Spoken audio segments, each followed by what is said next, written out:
Okay, hello YouTube. Um, with the recent release of 4.3, which should be out by now when this is finished uploading, this is going to be my reflection on patch 4.2. The patch that contains a lot of changes in terms of endgame content, which includes weapons, stigmas, Valkyries, and more importantly, I want to turn the focus on Abyss. I want to point our attention to Abyss as it is the most drastic changes compared to anything else in comparison. In fact, I think it's the most important change that has happened within version 4.3. So why is this important? From the beginning of Abyss, there hasn't been any ranking system in the sense that when you have a number label on top of your account, and it's always been this solo, type of mode that you can do on your own. So I wouldn't say that it's competing against other player, but why do I say that? Is because in a sense you're not competing other players to get your reward. At the end of the day, if you did your Abyss, you get your reward, and if you didn't do it, well, you miss out. Pretty simple, right? But like, one can say that it's like Direct C could be a PvP Abyss where you toss Inferons onto people, but that's like not even PvP in a sense. Rather, it's just a mechanic to help you try to spook people out or poke them in a sense. Majority of cases, this isn't a label comparing you towards other player. It's always been if you can clear the stage or not. It is a deep DPS check basically. So why am I talking about Abyss so much? It's the main content of the entire game because Memorial, Infinite Abyss, or Quantum Singularity is what is once called.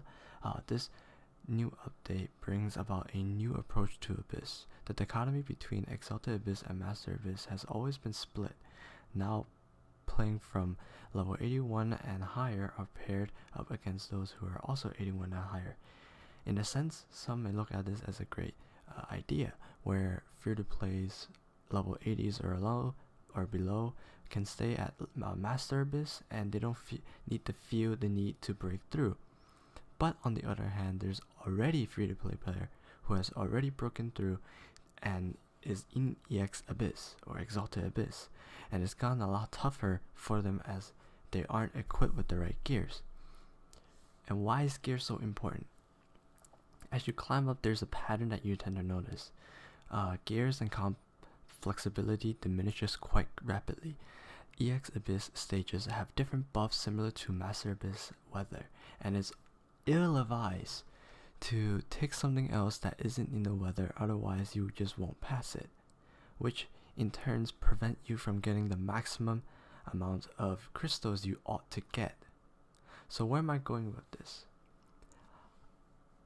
Abyss is currently in this tough state where if you're a free-to-play player, it'll be very difficult for you, or it'll be a difficult entry point for you to get into Abyss if you're not ready enough.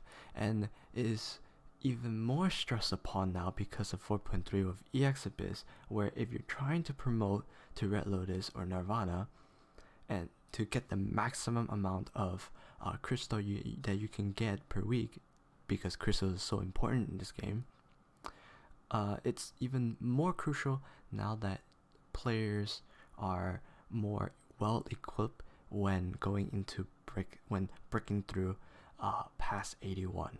And I stress this very hard because of how strenuous it is now that these mobs have higher HP, higher defense, or higher resistance, and it'll make it really tough for players who aren't in the state, their account state, aren't in the position to accomplish these types of stages, and preventing them from promoting or heck even demoting. But the worst side of this is that not only are you well known towards other players, your state of your account, because now there's a number related to this, hence the number of trophies you get, and because of that, you're in a range where you're in a psychological effect where you think that it might not be good enough, your account might not be good enough compared to other players. And this is even more so in EX Abyss, where you're playing against other whales or dolphins, those who are more well equipped because they have money to spend on this game.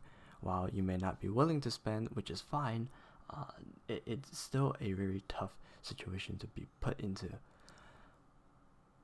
So at the end of the day, I think that for veterans who are already in this mess, will have a even tougher time trying to retain compared to what it was in Master Abyss. And for newer players who just got to level 80, I quote new players who just got to level 80, be more mindful of your account stage in preparation for your breakthrough. And this video hopefully might not be too long, and that's pretty much it for what I have to say for this 4.2 recap or reflection. That's what I call. Alright, have a good day, future me.